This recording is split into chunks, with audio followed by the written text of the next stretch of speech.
Explore the endless bounds of space with all new LEGO building sets. From engineering wonders like LEGO Technic NASA Apollo Lunar Roving Vehicle to astronaut dog walkers, there is a perfect LEGO set for everyone on Earth. First launched in 1978, space sets have been igniting people's curiosity through the ultimate creative medium of LEGO bricks. Their newest collection is sure to propel the wonder for exploration and adventure across the galaxies. Be inspired by LEGO sets that are out of this world. Visit Amazon.com/LEGO Space to see the full collection. Welcome to How to Survive with Danielle and Kristine, the show that teaches you how to survive the things that could kill you. Like megastorms, monkeypox, Oof. the lottery curse, Ew. And how to survive the things that just make you wish you were dead. thinking Denver's a state, spilling red wine on a newborn baby. Sure. Or how about blowing it all on national TV? Oh, I can relate. Yeah, I know But you can. The only thing that's going to calm me down right now is Some theme song music? theme song music. Let's get to Let's it. do it. Ground is shaking under our feet. Mountains on fire, flooding in the street. Can't breathe the air, can't fight the feeling. Gobbling down Xanax ain't the way to be dealing. Gotta do better than just getting high. We gotta stick together if we're gonna survive. Ooh, how to survive. Ooh, how to survive.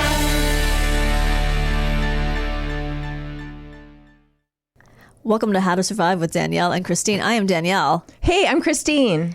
I'm going to start the show a little differently this week. I hope so. Which I hope is okay with you. I have a question for Garen. Great.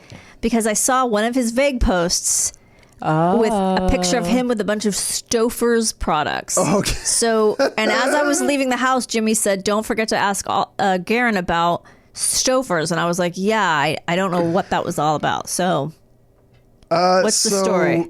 Are you brand ambassador? You think so? The other night, I was watching the last few episodes of Mary Tyler Moore, right before I had a nice emotional breakdown when that ended. Yeah. And I tweeted, I have a serious question. Don't answer me if you're going to play games or whatever. And Okay. I was like, how late is too late for a Stouffer's mac and cheese? Oh, I did see that. Okay. And then people were responding. And then the next day, Stouffer's was like, they responded and were like, anytime, send us a message and we'll send you some stuff or whatever, paraphrasing over a couple of Really? tweets. Yeah, so by the time I got home from Never Not Funny yesterday, I had 2 bags full of Stouffer's frozen Oh, on my doorstep, yeah. are you kidding? No? I have to ask. French pizza? French Yeah. bread pizza? Yep. Wow. That's all I know Stouffer's from. I mean, I loved Stouffer's French bread pizza too. through my teen years. Oh, their mac and cheese is so good. Is it? Yeah. Is it like you have to add, is it like Kraft where you have to add water or is it just a It's frozen? microwave, right? It's all microwave? Yeah, you can put it in the oven, but that takes upwards of 18 minutes, and I do not have time That for seems that. like a you long don't have time 18 for minutes. No, I do mac not. and cheese. Karen. 6 minutes in the fridge, or in the microwave, fridge. I like it cold. You like the cheese congealed. Oh, yeah. Wait a second. All right. I'm a big fan of Trader Joe's macaroni and cheese. Have you had it? No? Is it frozen also? It's also frozen and Okay. it gets all crispy on top. It's very cheesy, delicious. So I want you to do me a favor. I smell a taste test. Taste test and you tell me. Okay. Try them both. All right. Let me know. Just come back and give us. Or bring one of them to Chris and she can do a taste Or test I'll do too. it. Yeah, I don't want to. You know what? I don't want you to do all my emotional labor. Why don't we just do both? Yeah, Okay, both of you we'll have a just- taste test. Okay. You bring it Trader Joe's, I'll bring it Stouffer's, Okay. and we'll just try it. I agree to these terms. All right. Oh, you mean try it here on the show? Yeah, why not? Oh, no, we're Morning Zoo also? Great. 46 episodes? I think Yeah, it's we time might for a as well. taste test. Might as well. We knew this day was coming. What are we talking about today, Guys, Kristine? this is going to apply to so many listeners. I'm so excited because we're about to help so many people. First off, I have a question. Yeah. Do either of you play the lottery? Interesting you should ask. It is. Because I am vehemently opposed to the lottery, but whilst Jimmy had COVID, I think that's when it was, when he had a rebound. Yeah. He asked me to go to 7-Eleven and buy him whatever that thing is, super idiot Super Bowl ticket, whatever the fuck it's called.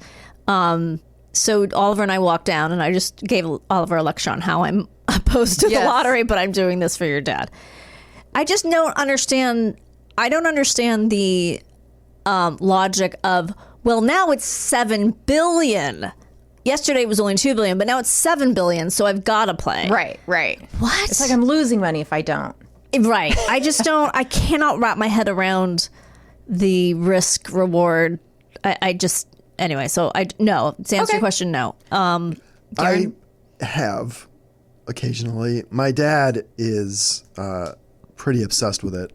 Like he would go to Ohio and drop $200 on tickets every time it got to a certain amount. Yes. And then the next day he'd be combing that newspaper looking for, this is back when we all, had newspapers delivered. Yeah.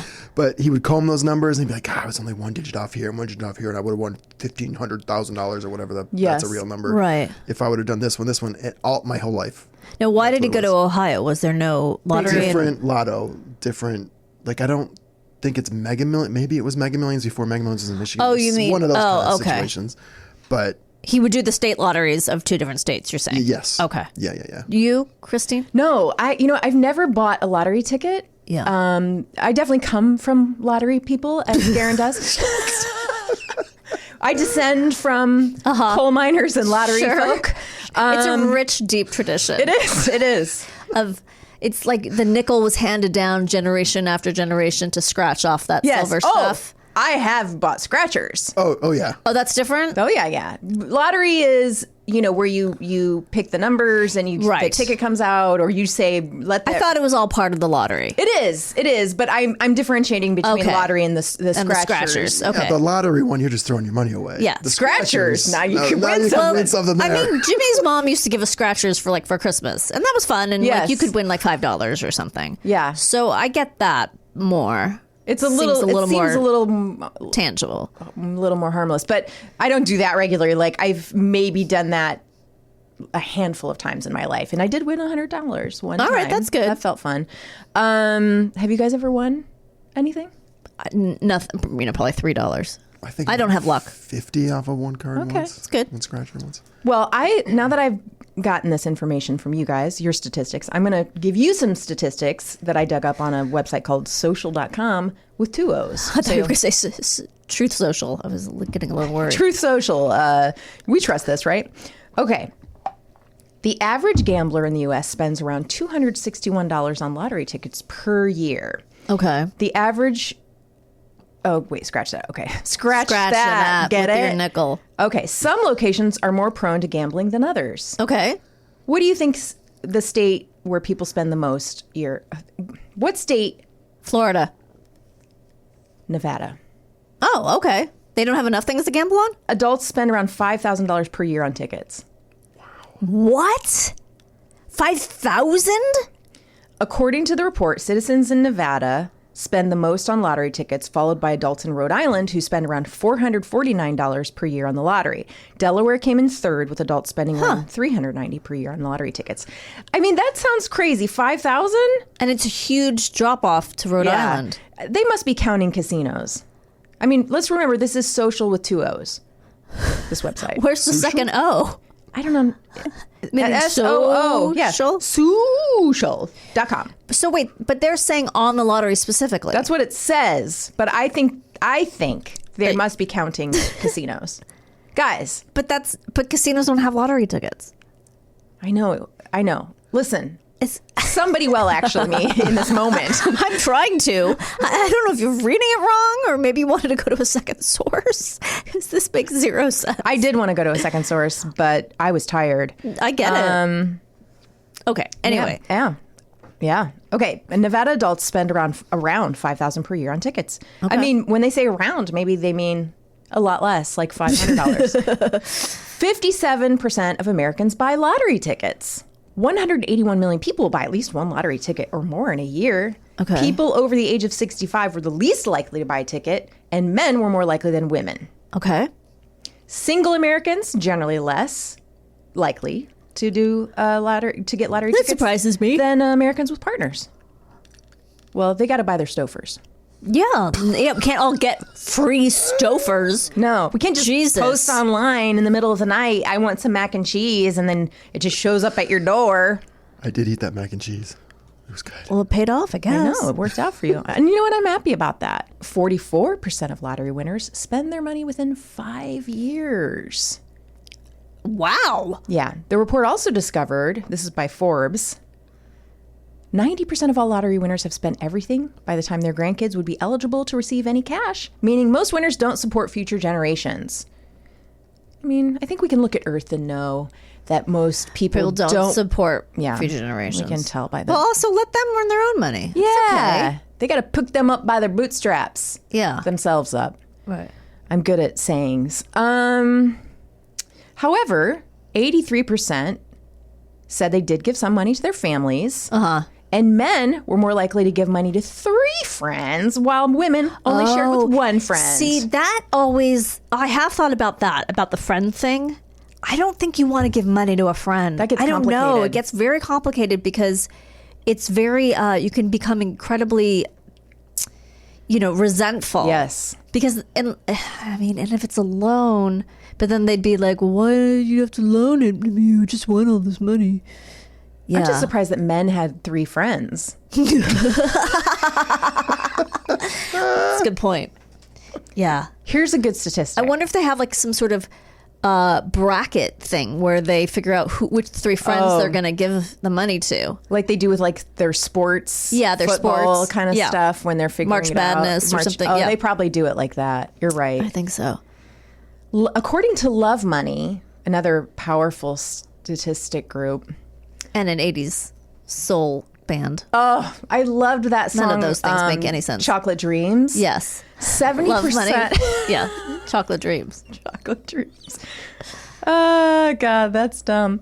Around 70%. I love when Garen laughs about something. I He's like know. laughing because it's so dumb. I want a shirt that says chocolate dreams. We can make that happen. Yes. I just got a big bowl of Cocoa Puffs on it. Yes. Because that's what the chocolate dream is you're But having. there's a face asleep in the cereal. Yes. And then just Z's coming out of the person's head. 3 Z's. 3 Z's. They're asleep, dreaming of chocolate, even though their face is in chocolate. Oh, my God. Are Cocoa Puffs good?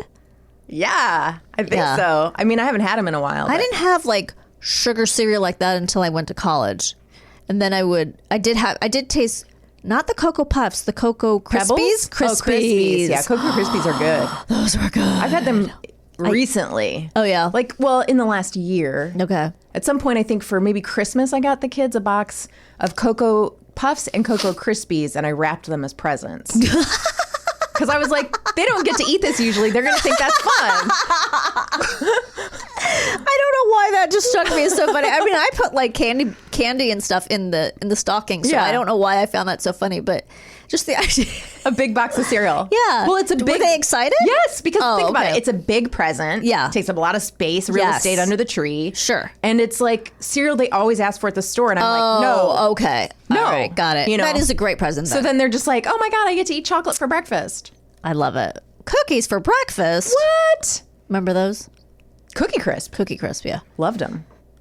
And I always thought as a kid, I was like, oh, I'm on to you, because they would say part of this nutritional breakfast and they would show the sugar cereal surrounded by like Fruit. orange juice, Yeah. toast, and yeah. And I was like, oh, I get it. Part of this Yes. nutritional, the part that doesn't count. I knew Big Cereal was all over it. You were the Doogie Howser of cereals. He wasn't like a what? Because just as I was smart. Yes. Oh, okay, you were a got it. cereal genius.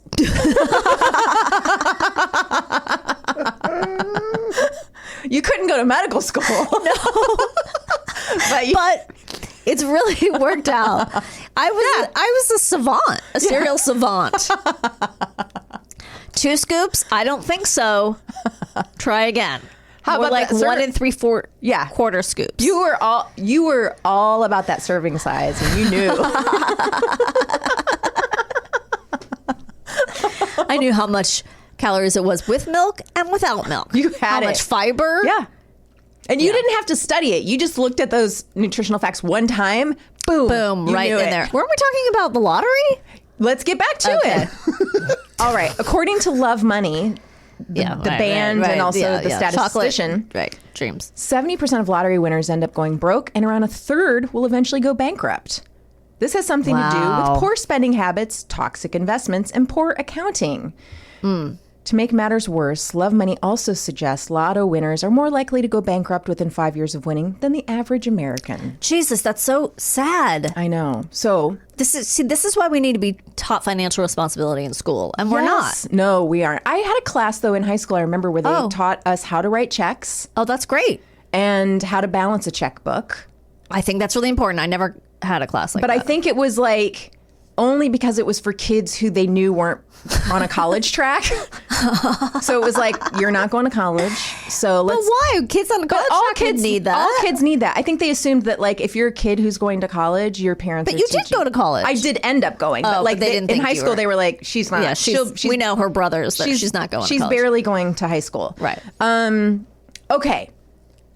Are you guys ready to learn how to avoid the lottery curse? Yeah. Because this is what we need to know. That's the curse. The curse is that you lose all your money. Because you. Okay, I am very interested in this. The lottery curse, there are many stories. If you Google lottery curse, there'll be like 10 people who lost everything. And there are horrible stories of people who have these awful experiences and tragedies in their lives from the money because of family members who then won't talk to them or people that just like literally get murdered for the money. There's a lot of dark stories. Like you can Google lottery curse and I mean, it's like top 10 people who've been murdered basically because of their money. There's a lot of darkness out there. So if you want to... Well, you can remain anonymous, right?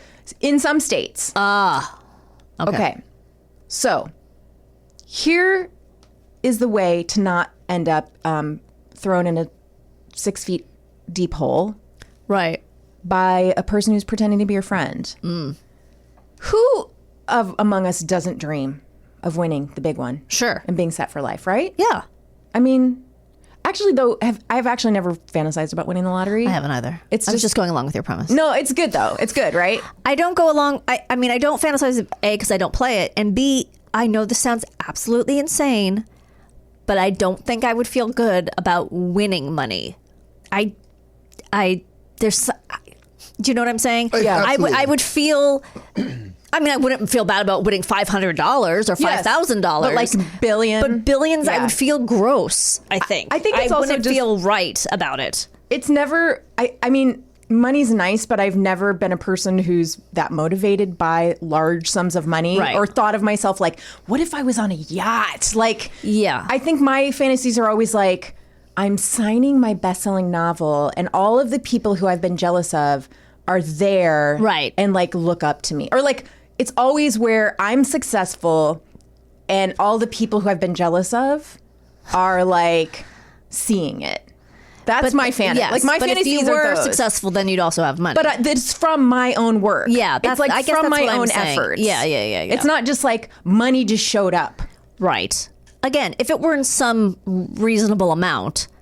Yeah. If it were $5,000, that's amazing. Oh, yeah. That's great. Yeah. If it were more, I just think I would feel. I mean, you could give a lot of it away. Yes. But I agree. Well, some of these winners, the dream becomes a living nightmare. Yeah. So here's a guy, Willie Hurt. He won $3.1 million in the Michigan lottery, Garen. Oh, my dad hates that guy. In 1989. Yeah. Well, within just you know what? Maybe your dad's not going to feel the same in a minute because in just a couple years, Hurt was divorced, estranged from his wife and children, addicted to crack cocaine. Jesus. Well, if you got the money. Yeah. Go for it. I mean, might as well. I would have got something better than crack, but you know, that's what he liked. Powder. Oh, right up the nose. Susan. Treat yourself. Yes. You've won the lottery. Yes. You don't got to go cheap. Suzanne Mullins won $4.2 million in the Virginia lottery.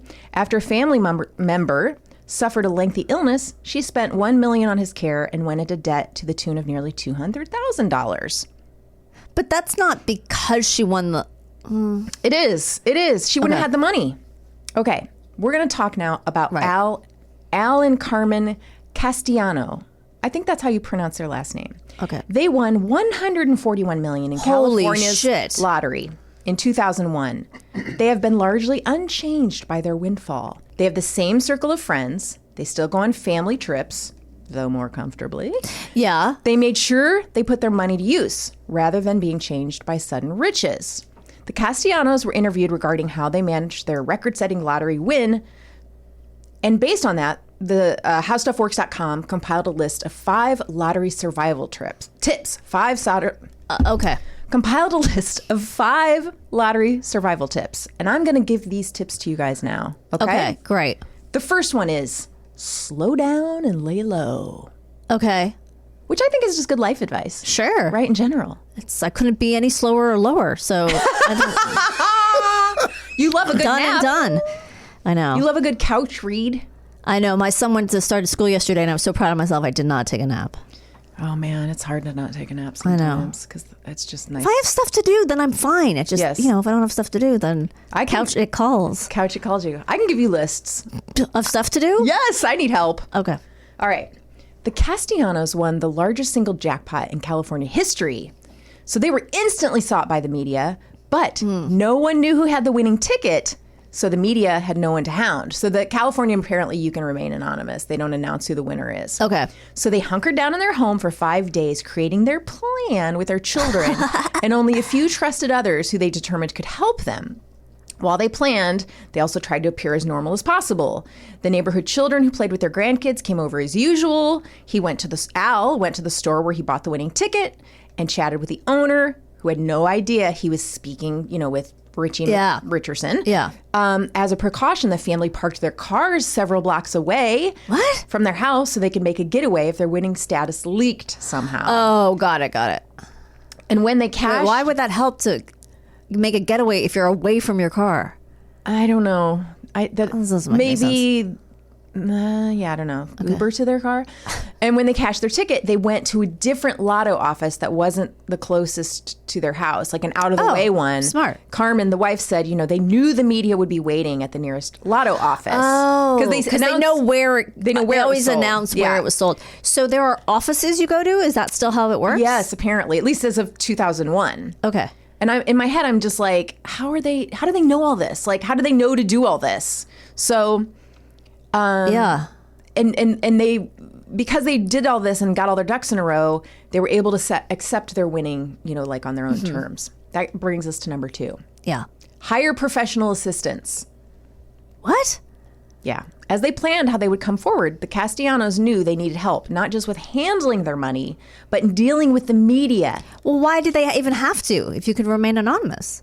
Well, because you can't remain anonymous forever. You can't? I don't think so, no. So the Castellanos turned to people trusted by family members. Their son-in-law, a chief financial officer, recommended legal and accounting firms. I think when it's this much money, you just can't do it by yourself. Okay. Because all I'm thinking is, well, now you're already spending your money on some hoo-ha. You need to. Okay, all right. You can't, penny wise, pound foolish. All right, Danielle. all right, you're right. Carmen had a close friend in the television business who recommended a media representative. Based on these intimate recommendations, they cobbled together this expert team. Others recommend that lottery winners quietly audition a number of professionals who can assist them with finances, legal issues, and publicity. Ask for references, research them thoroughly, and always interview at least one professional with no connection to anyone you know. Okay. I think just because you don't want that bias or whatever. Here's some complicated stuff. The ins and outs of the tax code that governs winnings are difficult for even the pros to handle, let alone a lottery winner. So if you assemble this professional help, do it before coming forward. Okay, so I have another question, but maybe you'll get to it later. Okay. Did they take the lump sum or did they get the... Okay. I'm going to get to that. It's a very good question. Because I know that's a thing. You can take more and have it spread out over more time, or you can take less and get it all at once. You are absolutely right, Danielle. It's a very good question. Okay. And then, of course, 50% is taken for taxes? So much is taken. Yeah. So the number 3, splurge on yourself within reason. When the Castellanos won their $141 million, Carmen initially decided that the family would stay in the modest home they'd lived in throughout their marriage. However, that was no longer an option after people the Castellanos didn't know began coming to their home to ask the couple for money. So inevitably people do find out. They moved to a larger and newer home in nearby affluent San Jose community. They also purchased a vacation home overlooking Monterey Bay and hired a staff to help with cooking and cleaning. Yeah, you did. They're like, I'm done doing all that. Yeah, this seems like a lot. The couple spends their winnings on vacations for themselves and their family and has paid off their children's student loans. Wow. The lavish life one might imagine for two people who netted around $70 million is nowhere to be found near the Castellanos, however. Sounds kind of lavish to me. I know. It sounds, to me, it does. Financial advisors agree that the lifestyle a couple has set up for themselves is a sensible one. Oh, okay. I mean, I think that's compared to how a lot of people who get the lottery, they're just like immediately go buy a yacht or Lamborghini something. and Yes. start handing out money. Yeah. The moral here, take a vacation away from your money during the first month after winning. When you return, park it in some sensible investments. Number 4, choose how your money will help.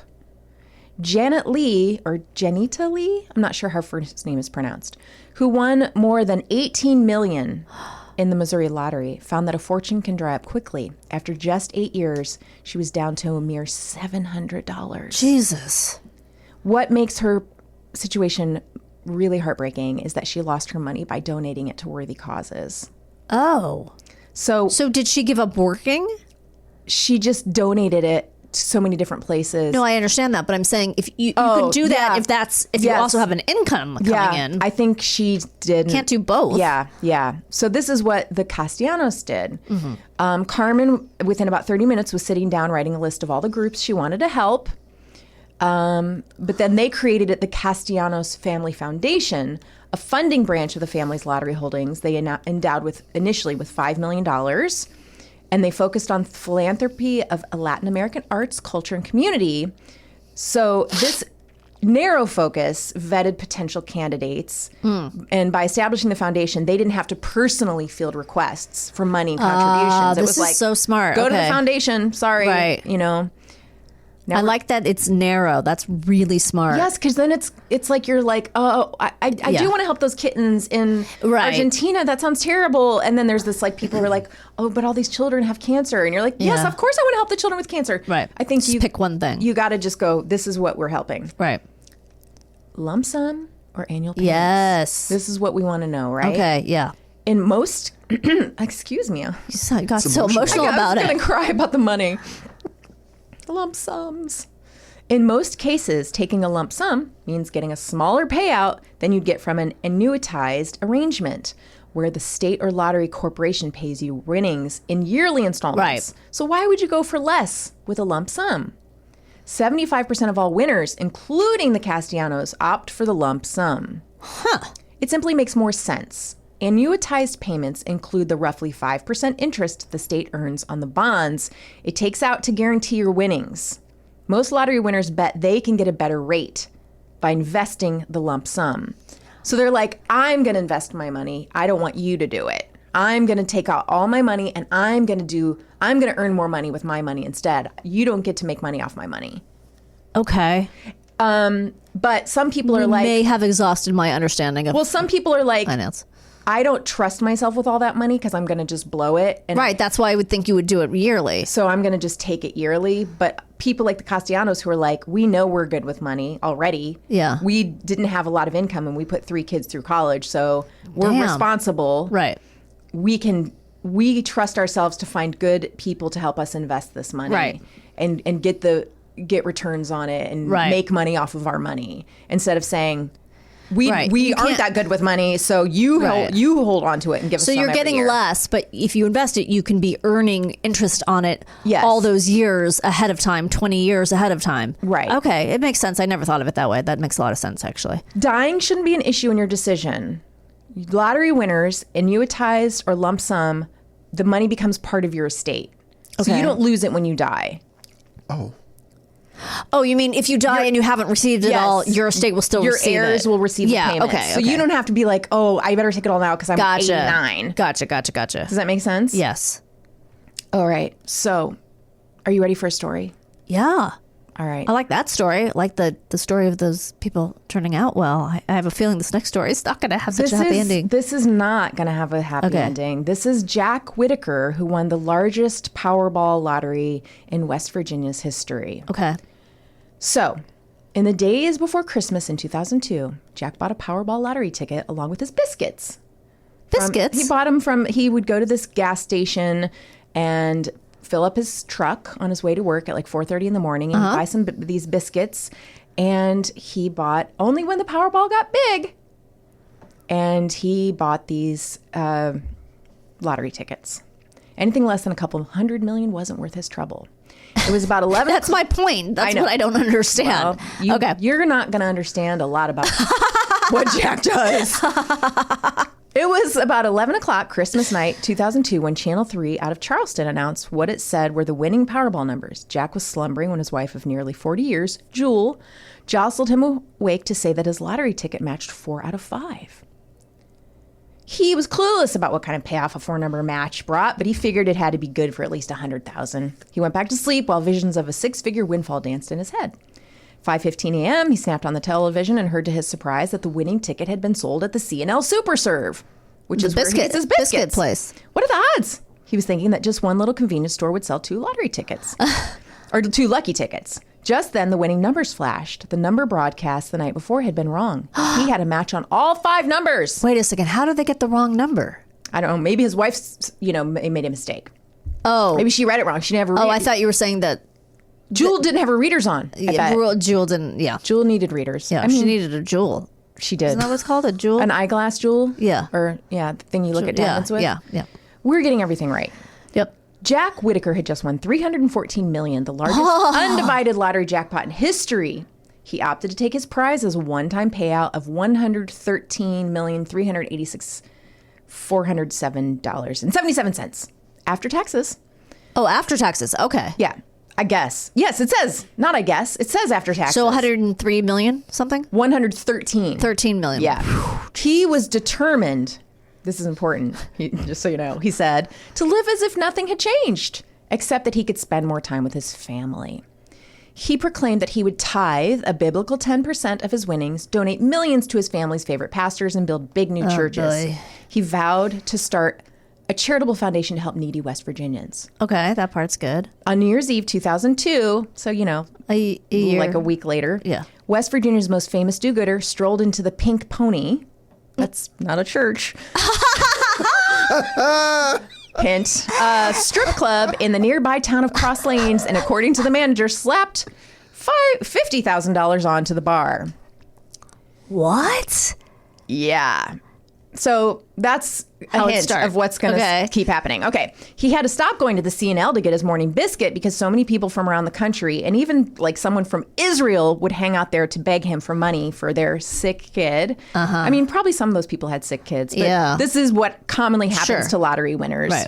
Right. Brenda, who sold him the winning ticket, he promised he was going to help her. And he did make good on his promise. He let her pick out a new Jeep. He bought her a $123,000 house and gave her a check for $44,000. What? She didn't know how he came up with that sum. She was too stunned to ask. And she says, Brenda said, it was overwhelming. She grew up on welfare in a family of 7 children. Wow. Brenda's grown daughter, who didn't work, figured that since her ma was rich, she should buy her a trailer and a new car. Brenda did. Other relatives demanded help Brenda couldn't give. Brenda and one of her sisters stopped talking. Oh, wow. So the curse is spreading. The curse is spreading. Not long after Jack's win, he started staying out at night. Jewel was beside herself. She loved Jack since he was a broke boy from a hill clan with the unofficial motto, don't start a bar fight, but never lose one. Don't put $50,000 on a bar. Yeah, I think that's a better motto. Yeah, get that stitched on your pillow. On March 24th, 2003, Jack was at Tri-State Racetrack and Gaming Center, a 90,000 square foot gambling mecca with 1,800 slot machines and 15 Greyhound races daily. What happened there is the subject of lawsuits filed against Jack in Kanawha County. And no, it's not because of the dogs being forced to race. Right. He was in a high roller room with a woman, not his wife. Floor attendant Kitty French claims he had been drinking. Jack grabbed the woman's breasts and crotch. Oh, Jesus. The woman won on the slot machine, and they were counting out the woman's winnings. They alleged that Jack grabbed her hair, laid hands on her backside. And then when she was leaning down to refill the slot machine, Jack grabbed that woman's ponytail, shoved her head in the direction of his crotch. Jesus Christ. Snapped another woman's bra. Jack, in court filings, denies the allegations. So, I mean, he said it doesn't happen. So, he probably... Okay. Over the months, Jack grew slovenly. A woman from the strip club says, Misty, her name was Misty. He would come in a sloppy shirt, all wrinkled. His hat would be dirty. He'd be unshaven. He became demanding. At first, he was like, I'm Jack Whitaker. I want all this money. Yay for me. Later, it was like, I'm Jack Whitaker. You'll do what I say. I have more money than God. Who talks like that? It was like, oh. Apparently both those characters. Exactly. It was like all the money was eating away at whatever was good in him. It reminded me like Lord of the Rings. How that little guy, what's his name, Gollum? Oh. Was with his precious. It just consumes you. You become the money. You are no longer a person. Is this the stripper talking? Yeah. She's a big Tolkien fan. Yes. I love it. It's strippers can like Lord of the Rings too. I don't see why not. Stripper nerds. Stripper nerds. It's a thing. Yeah. One night in August 2003, 8 months after he'd won the Powerball, Jack came to the club alone. He let it be known that he had more than $500,000 in a black briefcase sitting on the front seat. I got no empathy for of this his guy. Lincoln Navigator, which he'd left idling at the club door. Somebody should rob him, Misty said, according to a criminal complaint police later filed. A bartender told police she heard Misty make that remark and saw her open 2 blue capsules and dump their contents into a Hawaiian punch Misty! fruit juice drink to try to knock out Jack. According to police, Jeff, who's her partner, also works at the strip club. I think he did maybe the music. Yeah. Went into the parking lot, pulled his sleeves. He loves C.S. Lewis. He loves C.S. Lewis, of course. That's how they bonded. Yeah. He pulled his sleeves over his hands so he wouldn't leave fingerprints, smashed the driver's side window of Jack's Navigator, grabbed the briefcase, and hid it behind a dumpster. It was recovered after Jack realized it was gone and called the police. Misty and Jeff declined to discuss details. You said he left the car running? Yeah. Why would you leave the car running and then come in and tell everybody you had 500? He was just drunk or something. He just always bragged about his money and his life. Misty and Jeff declined to discuss details of the allegations, but contend they're innocent and never drugged or robbed Jack. I mean, they said they didn't do it, you guys. Okay. I mean, it couldn't happen to a nicer guy, honestly. If you can't trust a stripper, who can you trust? I know, right? Especially one who loves Lord of the Rings. All right, so I'm going to try. This is going to start to get sad, you guys. So Jack had a grand... I think we left that at shove the woman's face in his crotch. Okay, so gird your loins. Okay. Or yourself. Your loins are fine. Brandy, his granddaughter, suddenly had these large sums of cash. He would just start handing her $5,000. And concerned about her security, the family pulled Brandy out of high school. So now she's not going to high school. This is a really excellent solution. Right? That's to this a good idea. problem. Let's take her out of high school. Old friendships frayed. Before the lottery, she was normal, real friendly, says Tim Cobb, 18, who describes himself as one of Brandy's best friends at the time. She let the money go to her head. He doesn't sound like he's from West Virginia, does he? Why? Because he doesn't have the accent. He moved there. He moved there. It's weird. Yeah. Okay. He moved there. All right. Brandy, who began doing drugs to escape feelings of isolation, a family friend says Brandy became a crackhead. A crackhead, if you want to know the truth, says J.C. Shaver, if I've ever heard a more West Virginia name in my life, I don't know, 20, who saw her smoke a lot of crack, big rocks of crack. Oh, this is so sad. I know. Okay. I love the families. It's too dangerous for her to go to school with all this cash. Keep her home. Yeah, and just Quit school. So they bought her like 4 cars, kept giving her like $5,000 a day, and then he would pay like boys to hang out with her to keep her safe. Oh, all right. Okay. So I'm going to summarize a couple things that happened because it's a lot. His car again was broken into, and $100,000 was stolen off the seat. Jack's a second time? Yeah, a second time. Okay. They think it was one of the 3 young men who had been hanging out with Brandy were arrested. Yeah, no kidding. Jack had a girlfriend, and they had like a secret love nest. She got robbed at gunpoint. He got 2 DUIs. Oh, for God's sake. A teenager died of a drug overdose in his lake house. Oh. I'm just. These are broad strokes because it gets too sad.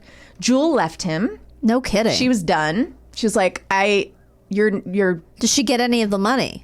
I think she did. Jesus, that is so sad. So I like to bring things down. But I don't even, in this case, well, it is a curse for all those around him, but he did this to himself. Absolutely. I mean, this guy was a piece of work. Yeah.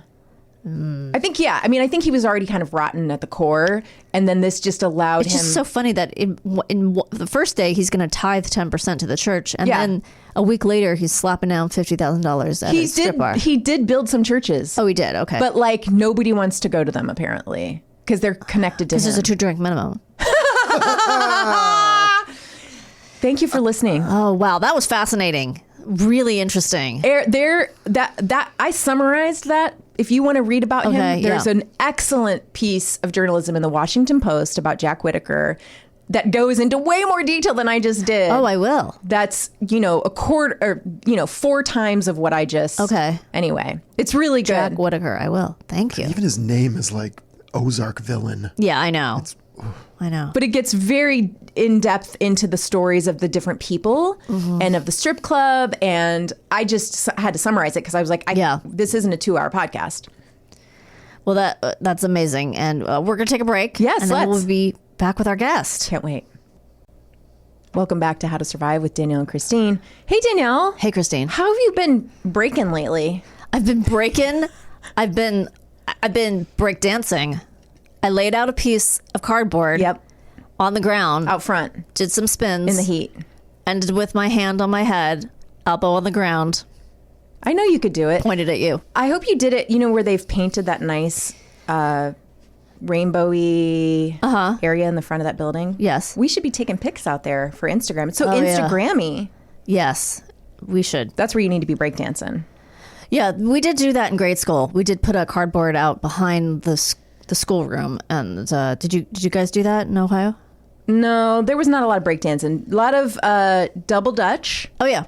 2 jump ropes. Yeah. And I don't know what they call it these days because it seems like it's not okay to say this anymore. Chinese jump I was rope. going to say it's Chinese jump rope. No, I it's don't know. Chinese jump rope. I don't think it's offensive. In, outside, side, on, and out. Yeah, MISSISSIPPI. Oh. That was a different I one. didn't do it that way. Oh, you didn't. You make it higher, lower, down. We would do Yeah. that, but I was like the queen of Chinese jump rope. I could get really high. I bet. Yep. I was really good, and I would practice at home. Yes. And Yeah. 2 chairs. And they would always fall over. Didn't work very well. When you don't have siblings, I had a brother, but he wasn't gonna Chinese jump rope. help me with Chinese jump rope.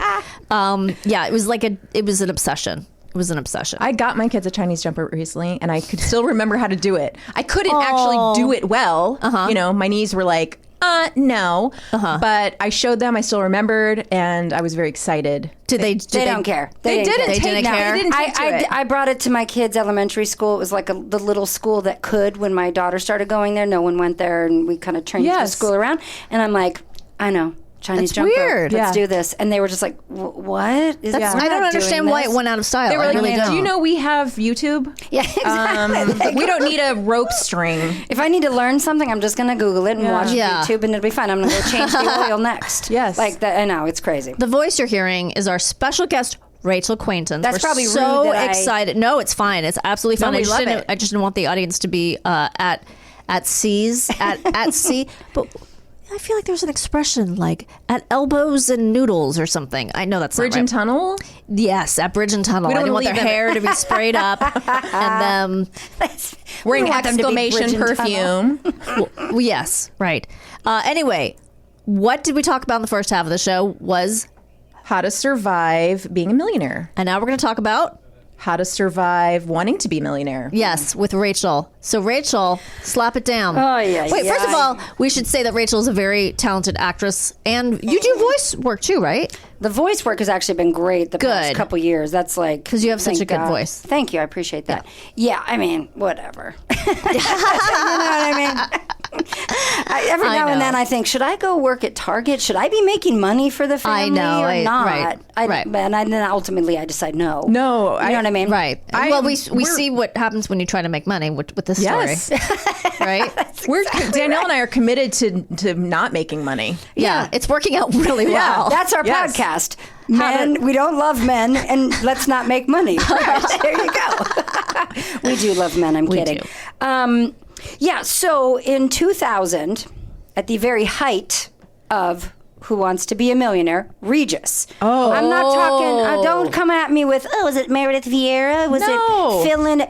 It was Regis. Those were the days. That was 35 million people a night. Whoa. Watching. It was an show. event. That's it Super was an Bowl event. numbers. And exactly, right? And so I was a waitress, and I'm This is in New York or Los Angeles? never, or what am I saying? I'm looking at that sign that says never not funny.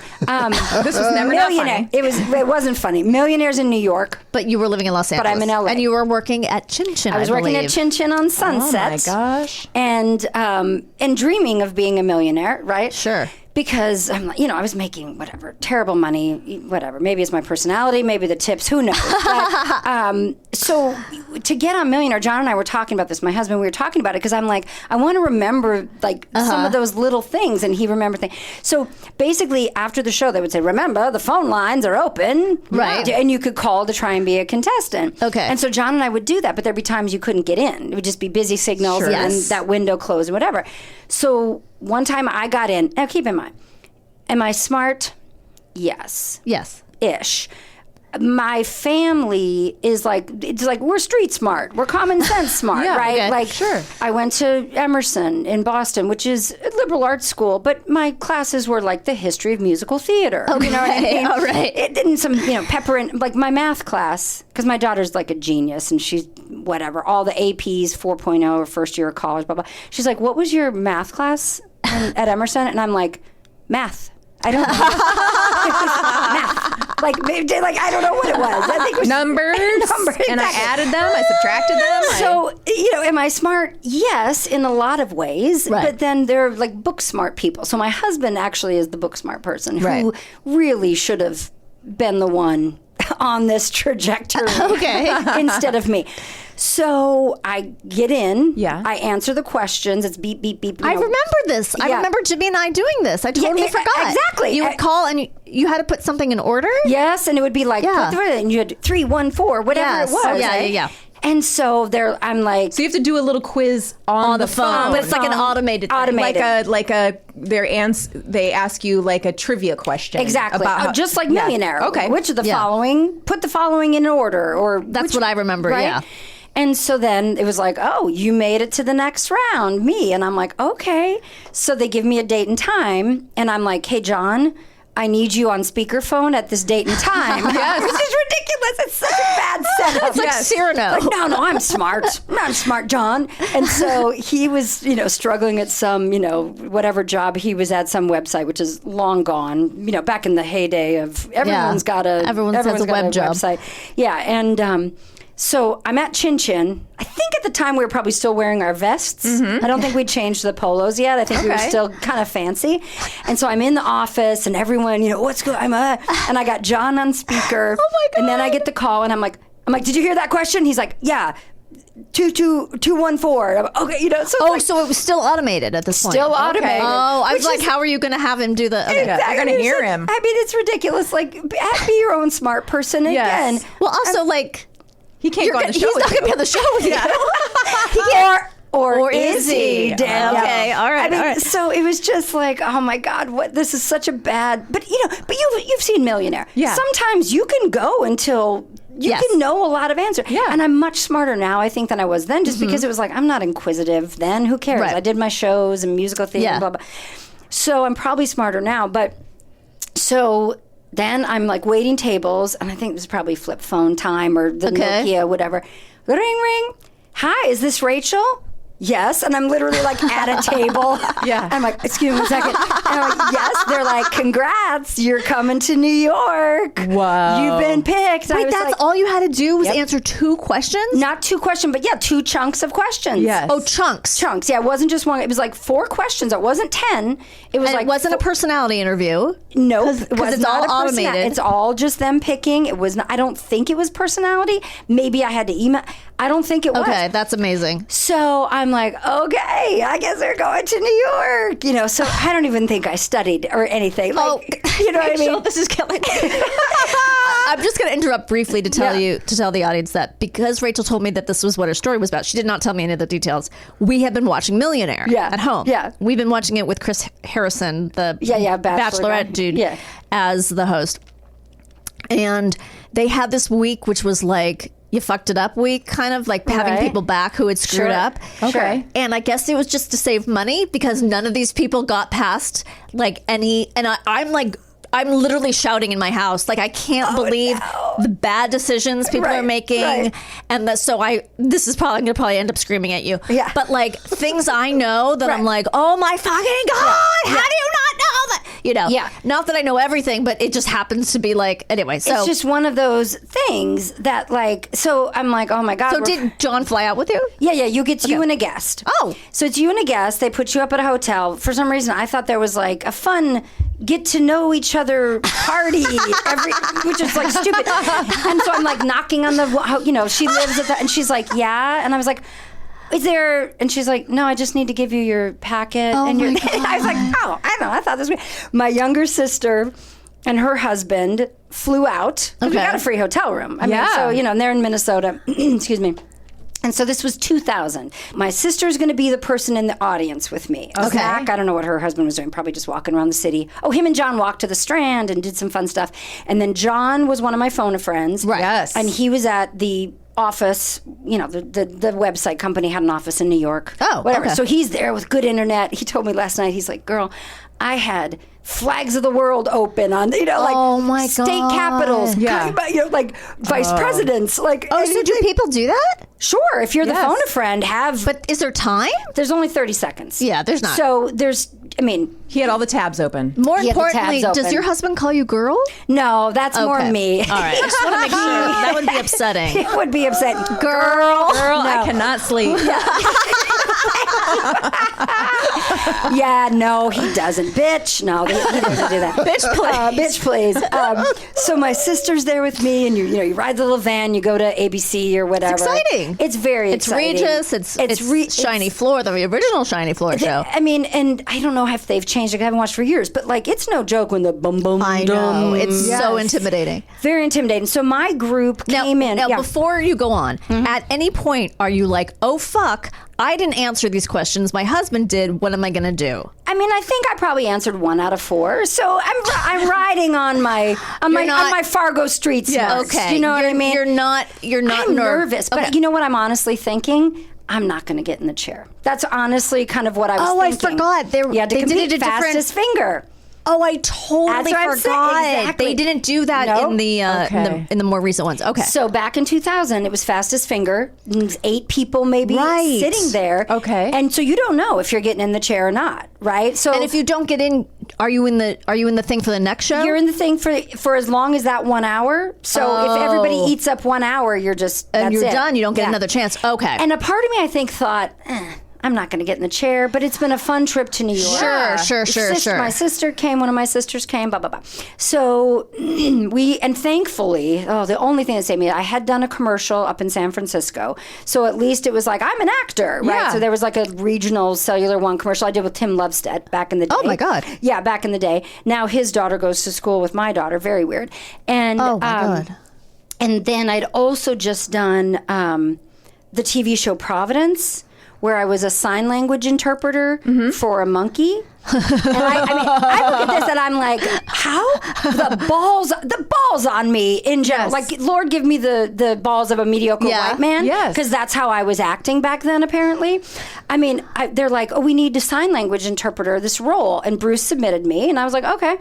And I totally was like, bought an ASL book, and I'm like, Oh, my okay. God. I did take ASL. I did take ASL. Okay. Only one semester. Okay. You know what I mean? Like, It's like me being a French interpreter. Like, it's not really going to work at all. Mais oui. Yeah. And so I go into the audition. I do the sign. She's like, I get a call back. I'm like, holy shit. And I get the So job. you had to sign the words that were in the script? Yes, yeah. Like the whole thing? No, it was where is your home? I'm signing right now for Okay. Podcast Land. So it was a monkey who escaped. What was Providence? with Milena Karakidas or whatever the Greek woman is. I remember her. Very and good. Mike Farrell from MASH. Oh, my God. He was on it. BJ. Yeah, whatever. Yeah, I know MASH, but I don't know the rules. And so thankfully I had that. But the worst thing on that gig, this actually could have been, and it turns out I have a lot of embarrassing things, but they kind of poof away. So on set, they had a real sign language guy to correct people, whatever. And so he starts trying to talk to me, and I'm just like, and I just freaking walk away. Oh, I need coffee. Is there coffee? Like, I'm getting into the roll dice. I got it. Like ridiculous. But it was so stupid. It was nonsensical because didn't need a real a monkey does not know the word homesick. There is no. Where is your home? He's homesick. Literally. Like, what is that? But what was Providence about? It was a hospital? No. I don't know. The monkey escaped. There was another woman who was an interpreter who had more scenes than I did. But so thankfully I had that, so I didn't have to say I was a waiter. I could say I'm an actor. And so anyway, but before that, fastest finger. Okay. A guy finishes before me. Okay, in the chair. Yeah. Okay, and we're like, whoo, all right. And so fastest finger comes up, and it's put the following in order from shortest to longest. These are hard, these things. You got to think quickly, but it was easy for me because it was the name of some sitcom, whatever. Friends, CSI, SNL, Masterpiece You Theater. mean which ones have lasted the longest on No, TV? the longest time, words. minutes. Oh, so air the 30, longest. 60, Sitcom, 90. Exactly.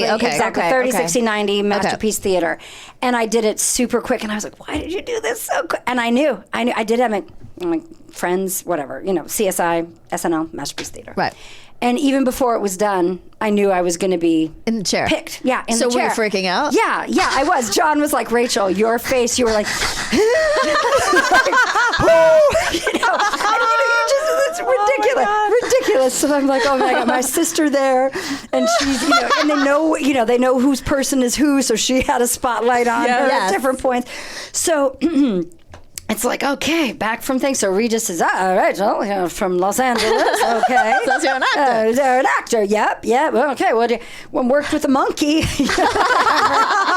it's just, and I look pretty enough. You know what I mean? I look fine. Right. So the first $100 question, because I made notes because John and I were like, this is important. We remember. The first $100 question, easy, dumb one, what's joke your name? Answers. Yeah, joke answer, basically. Okay. But still, you're like, right. 200, I can't remember exactly what it was, but I'm pretty sure it was something to do with a compilation of music is called a what? Or something. And it was like composition was the answer. Okay. Like I was like, that's a little weird, but it's composition because God, that would have sucked being a zero person. Yeah. So then the 500, I don't remember, and I get to 1,000, and it says, which of the following animal is a sidewinder? Okay. And it's like, crab, snake, iguana, something, whatever it is. Snake. Exactly, it's a snake. Yes. But I was so scared because I'm like, sidewinder, and I'm like, don't crabs walk sideways? So I'm like, Reg, I'm going to ask the audience. Oh, on your third question? I did not want to go out. I wanted that $1,000. I mean, and of course, in my head, I dreamed I thought we were going to go buy a house. So the audience is like, 90% snake. Basically, the audience is like, fuck you, snake. Yeah. Okay. And Reg is like, hey, okay. So then, as much as I'd like to change history, the $2,000 question comes that says, the following is used in masonry and tile work and to fill in holes. And your father is? He's a contractor. Okay. Keep in mind, at that time, I had not done a lot of work with him. Now, of course, he and I are in the thick of it. We just finished another bathroom at my house. Gosh. So they're like nitty gritty. No, my dad is hardcore. He's done 2 of my kitchens in different houses. She doesn't have 2 kitchens in one. I don't. Well, you never know. I might go orthodox. If you win, I might, have this and that. I've got the milk over there and the meat over there. Oh my God. We looked at a house like that once. I have some work for you, but we can talk after the show. My dad's ridiculous, and he just had a stroke, but there he was. He literally will have a heart attack and get up and that's what he does. Fill in your he literally had terrible COVID, which I was talking about with Garen before. Then in March of this year, suddenly his whole right side gave out, plonk, flops over, and they gave him the injection, which you can get it in 3 hours and maybe you'll be 100%. And so I drove to Arizona where he lived, and I'm like, Dad, enough already. I'll come visit you anytime you want. This is getting freaking stupid of you. Stents in his heart. I mean, it's ridiculous.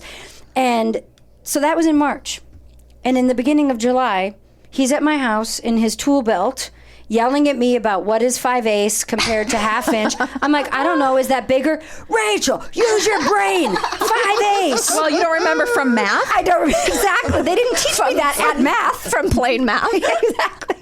So yeah, he's ridiculous. He's like my right arm's kind of weak. Can you drill this screw down? And I'm like, and he's like, God damn it, give me the drill. So, and I think I had him as a potential phone-a-friend, because John reminded me you have like 4 people you can have as a phone-a-friend. Yeah. Right. So if the category. Oh, I forgot this too. Exactly. I had 2. And John was like, yeah, you had my dad, because John's dad, my husband's dad, is a genius. He went to whatever in Princeton and blah, blah, blah. And he was a civil rights attorney. So that asked me a civil rights attorney question. Right. John is just overall smart. And then I think I did my dad for a little bit of the gritty, non-college educated, but smarter than anybody who knows 5/8 and half inch. And I think that was it. But maybe John's friend Rao too. So caulk, but you didn't say caulk. What did you say? No. Okay. So used in masonry and blah, blah, blah. Epoxy, grout, spackle, caulk. Oh, okay. And I'm like, well, Regis, I'm going to use the 50-50. Okay. Because I hadn't done my kitchens and bathrooms at that point. And bung bung, of course, spackle. Spackle and grout stay up. So I go, see spackle. And I hear a person in the audience, not Ashley, not my sister, go, oh no. That's what I hear someone say in the audience. And Regis goes, final answer? And I go, let's wait a second here, Oh, Reg. because you heard that. I heard her. Oh no.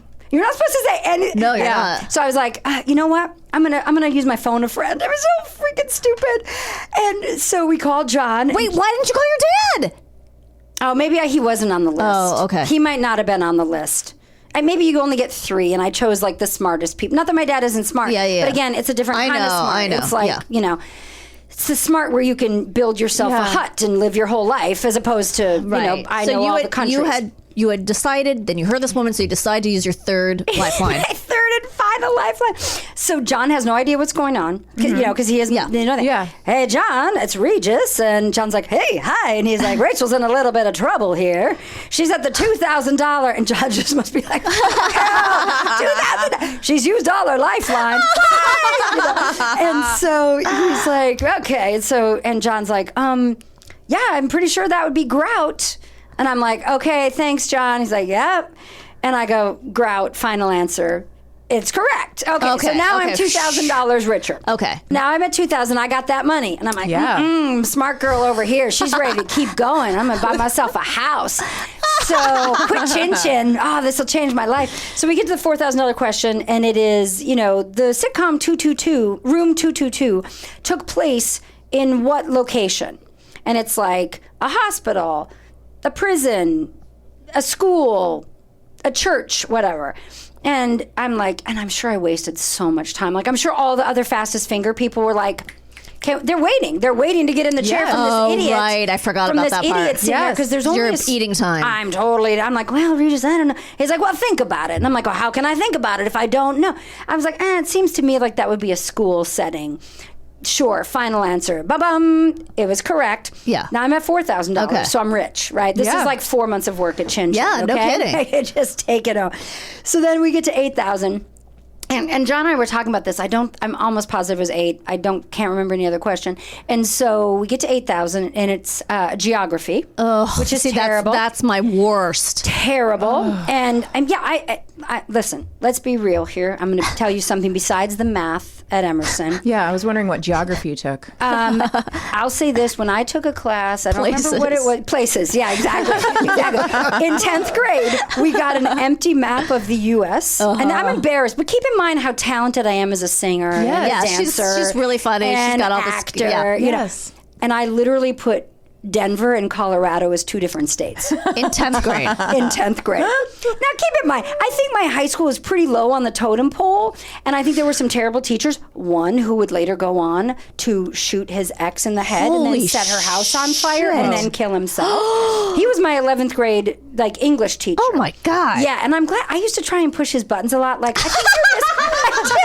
I'd be like, Such good instincts, Rachel. I'd be like, I think you're mispronouncing amicable or whatever. Oh my God. I was He's like, say it one more time. Say it one more time. I'll blow your brains out. Do you think that's the reason he did it? Is your fault? Probably. She Probably. drove him. And my kids are both smarter than me, and that's fine. They don't have the chutzpah and the talent that I have. Okay? So the question... Wasn't your daughter the star of a sitcom for a while? She was a recurring... Yeah, fuck her. Let me tell you something. When she was 11, she was like, I want to be an actor. I was like, okay, well, I'm not going to let you just be like a shitty McDonald's commercial kid actor. You're going to go to Second City. You do better than your mother. Exactly, you do better. She went to Second City, did improv classes. Right. I got her headshots, and I was like, write your own emails to the agents. She got an agent immediately. She booked a commercial immediately. She had 12 by this time. Then booked a recurring on an Amazon show. I think she still has a fan page on Instagram. And then she's like... And then she was like, I'm done. Because she had to miss some last day of school at Walter Reed. 7th grade or 8th grade, whatever it was. God, I would have done anything to miss a day of school but at Walter she had Reed. a little boyfriend and her friends and, the cool kids in IHP. And, she was IHP. Okay. Yeah. And then she was like, I'm done. And I was like, oh my God. What? You're done? How does that work? You're just walking away with your head held Exactly. Okay, so you're at... 8,000. You're at the commercial break. And it is a geography question. And it is which state borders the Ohio River with Ohio or something. Now, would you know this? You're from Ohio. I mean, I can name the states that do border Ohio, but I'm not sure if where the Ohio River runs. Yeah. Oh, that's right. You are from Ohio. Yeah. Yeah, Smear the Deer. I listened to that episode. I thought you were going to say something different, which is like a horrible thing that Smear people... the something else. I was like, what? Yeah, I'm glad I didn't say that. Yeah, that was Blanca Patch's episode I listened to. I think I would guess... Let me give you choices. Yeah. Okay. Your choices are Michigan, Kentucky, Tennessee, Wisconsin. All right, you are also from this area. Is this... I know it's not Michigan. I'm going to guess it's Kentucky. That would be my guess as well. Okay. Hey, I'm from Ohio. I know. And do you know the Red River of Fargo, North Dakota? No. So I am so dumb, and I'm like, well, it can't be Wisconsin. Wisconsin's the Central Times. I get caught up on the time zone because I was like, if Pennsylvania doesn't show up on this list, that's like the only state I know that's next to Ohio. Like, I have no concept. Rachel, I wouldn't have one iota. I mean, it's like Illinois is right by the freaking South. You know what I mean? Like, people at the southern part of Illinois have like Missouri accents. It's come to Ohio, it's Appalachia. Exactly. It is. It's very weird. okay. And so I'm like, it's not Wisconsin. My sister lives in Wisconsin. I know it's not that. We've never talked about the Ohio River. It's just stupid. Meanwhile, the fastest finger people are just like, can this bitch wrap it up so we can have a chance at our money? Because there's no time limit on that show. That's sort of... No time limit, Right. which is stupid. And I'm like, Tennessee and Kentucky, give me a break. Those are southern states. Like, there's some, big, whatever. And I'm like, Michigan, now that's in the Eastern time zone. I'm obsessed with the time zone for some reason. And I'm like, I'm going to go with Michigan. Final answer. It's Kentucky. It's Kentucky. Because I didn't want to walk away at 4,000. Because if I guessed, I'd make 8,000. Right. But yeah, so then you didn't have anybody you could call anymore, I was right? done. She was so done. Yes. I probably would. I'm lucky I didn't use all of them before the $1,000 question. I mean, let's be real. So you walked away with $1,000. So then you go in the van with all the people who had to sit and listen to your bullshit and not get fastest finger. One lady was from Ohio. Yeah. And she was real angry. She turned to her friend, because I'm there with Ashley and, whatever. And this woman's like, I'm from Ohio. I knew all the answers. And her friend turns to her and she goes, yeah, but you had to get in the chair. Good for... I know. I was like, thank you. Because you know what? That's not my fault that you didn't get in the chair. Good for that friend. That is awesome. And so then we went back to the hotel and I'm like, I want $1,000. And John's like, what? Because he wasn't there. He knows nothing. I was like, oh, so you were happy about winning the $1,000? No, I was embarrassed and it was awful and I was dumb. Were you embarrassed, but were you devastated? I was not devastated. Okay. I was like, I did it. I was part of this thing that, like, everyone tries to get. And there are plenty of people who... It's a big deal. It was a big deal. We got a free trip to New York. I mean, that, to me, is very exciting. The worst part was, because 35 million people were watching this show, it aired on November 1st. Well... I'm back at Chin Chin. There's no monkey jobs. There's no, there's no acting jobs. And literally, I mean, if I had 10 tables that day, 8 of them probably were like, were you just on Who Wants to Be a Millionaire? Oh my God. Left and right. And then some of the people who didn't like me at Chin Chin. Are they like, I would have known the answer. Yeah, exactly. Did people really give you shit? A couple did, like, sort of trying to be funny, but it's like, well, we're not even and I'd be like, yeah, well, guess what? I got on the show. You know, whatever. It's like, the fallout, the incredible. Oh, this is so... But it was fine. I mean, it and then an ex-boyfriend of mine reached out. Hey, me and, Coots watch you. And we were in on. I'm like, oh my God. Like, what did, because I wasn't really, I don't embarrass easily. Yeah. I think that's kind of my deal. Like, I say things like, I did have a day recently where I was like, I said what at that audition? Oh. I did what at that audition? Why would I say that to that From person? something a long time ago? Long time ago. Okay. Like, why would I say that to that guy? Like, one time this guy, he came to an audition, but it was Yom Kippur or Rosh Hashanah, right? And we were all at this audition. He's like, oh my God, I had to leave Temple. It was a commercial audition. Right. Like, you didn't have to do anything. He's like, oh, I had to leave Temple and blah, blah, blah. No, just keep your mouth shut, Rachel. Yeah. And I'm like, well, sounds like you may not be a very good Jew or something. Probably not as harsh as that. But As a non-Jew, it's not something you should say. I don't think I said Jew, but I think I was just like, well, maybe Judaism isn't your... It's actually really funny. It's fine, but it's not. You know what I mean? It's like that shitty comedian instinct where you're like, let me just throw it out there and see if anyone laughs. I mean, literally, and he turned to me and he was like, he was so flummoxed. He was like, are you questioning me? And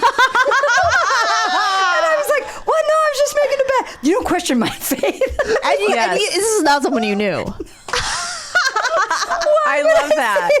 I mean, I love that instinct of like being like playful in the real world and then realizing, oh, I'm not in a group of funny people. But also some people, like Jimmy could get away with saying that for some reason. I couldn't get away with saying that. No, there's just I don't have that thing where people are like want to play with me. Yeah, Like, exactly. I don't know, they just think I'm serious or something. Yeah, so I have the same problem. Like, I saw this woman when we were coming back through customs. Yeah. And it was a group of people, I think, who had just come from like some cute like tropical place. And this woman had like 20 hats. And they were all stacked on top of each other and they got bigger and bigger and bigger. And I wanted to say to her, I don't think you have enough hats. Frankly, as a goof, because I thought it would be funny. But like, it was, 5 in the morning, I know. and everybody's in this line. Yeah. And I'm like, if she doesn't think it's funny, though, it's going to be terrible. Like, she's going to think I'm an asshole. Yeah. But like, my instinct is to always do stuff like that. And I do that sometimes in the real world. And like, moms at school will just be like, well, I love my children. Oh, and of course they do. So and I'm like, I just meant it's fun when they're away from us. Right. That's what I was meaning when I said, now, are you questioning my faith?